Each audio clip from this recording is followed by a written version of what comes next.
Welcome back to Talk of the Town. The Language of Love Pops Concert. What a great way to kick off the 39th season of the Hilton Head Choral Society. And joining us now, their amazing artistic director, Tim Reynolds, to tell us about this upcoming show, as well as what the season holds. Tim, welcome. Beginning of another season, it's true. Oh, it's so exciting. It's well, we so say exciting. The Hilton Head Choral Society is the longest running performing arts organization on the island. It is. We don't say oldest, you know. No, longest running. Longest running. I like those words. So 39th season started. Wow, it's so fabulous. So this is the kickoff to the new season, obviously, and the name of the Pops concert is The Language of Love.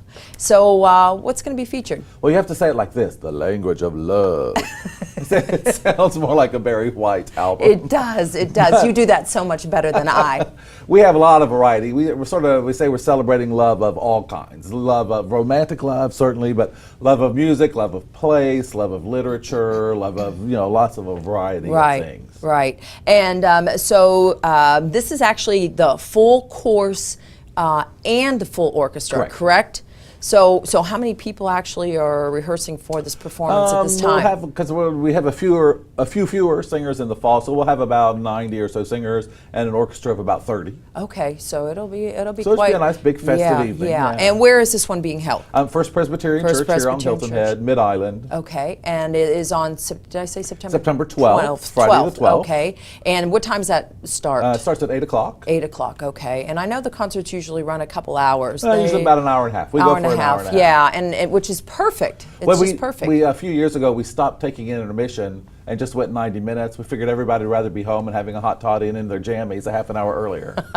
I have to agree with that. So the new season of the Hilton Head Choral Society, what else is down the pipeline for? Well, after the Pops concert, we immediately start rehearsal for our Christmas concert, which will be a big festive, it's wonderful. holiday event. And if anybody that's viewing the show today has never been to that Christmas performance, I mean, all of the performances are absolutely fabulous, but the Christmas performance it starts the Christmas season. Yeah, it's always, just full of a lot of traditional music, and we try to do traditional things in some untraditional ways, and everybody always loves that concert. Yeah. And then our concert in the spring and early March is we're celebrating the city of Paris. Oh, that's a new one. A lot of Parisian music and some music of Gabriel Fauré, and then a big suite of things from Les Mis. Yeah. So that should be a big fun concert too. That sounds like a great concert as well. So there seems to be some new momentum for the Hilton Head Choral Society.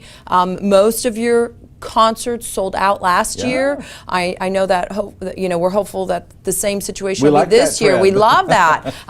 So what do you think the renewed interest is? Well, I think we've taken a new and sort of different approach to some marketing, just getting the word out about who we are and what we do. Right. And that word of mouth thing is hard to beat. Somebody comes to a concert and buys a single ticket, and the next year they're a subscriber. Because they want to have that reserved seat for every concert. Yeah. And so if people want to have reserved seats, I think they usually go online to do that, correct? Or they can call. Yeah. They can call the but office. you can actually purchase reserved seats online. Okay. At HiltonHeadChoralSociety.org. Okay. I would say that you could do that at 2 in the morning in your bathrobe sitting at your computer. And with your hot toddy, when you finally got around to that, yeah. Or you could call the hotline at 341-3818. Okay. And there's a message machine there, and people are very good about getting back to callers for tickets. Okay. So Tim, when you do finally have everybody on stage, how many total are you? Usually at our biggest in the season, we usually sing with about 110 in the winter because we have all of our snowbirds here. Okay. And that gets reflected in a little bit larger orchestra as well, usually. Yeah. So it can be a couple hundred people, depending if we've got visiting children's chorus sometimes or that kind of thing. So. Right. And of those 39 years, how many years have you been the artistic director? This is my 15th. Is it your 15th? Yes. Well, fabulous and congratulations. Thanks. Hard to believe. It is hard to believe, and it's just. Again, if people have not been to any of the choral concerts, they just need to, because it is just. It's all very user-friendly repertoire and a wide variety of things. It's truly entertaining, though, for children, adults. Correct. I mean, and it doesn't matter what your age is. They're just fun, really fun. That's what we like to hear. That's what we like to hear. Tim, thank you so much for joining us today. Thank you. And we'll be right back with Talk of the Town.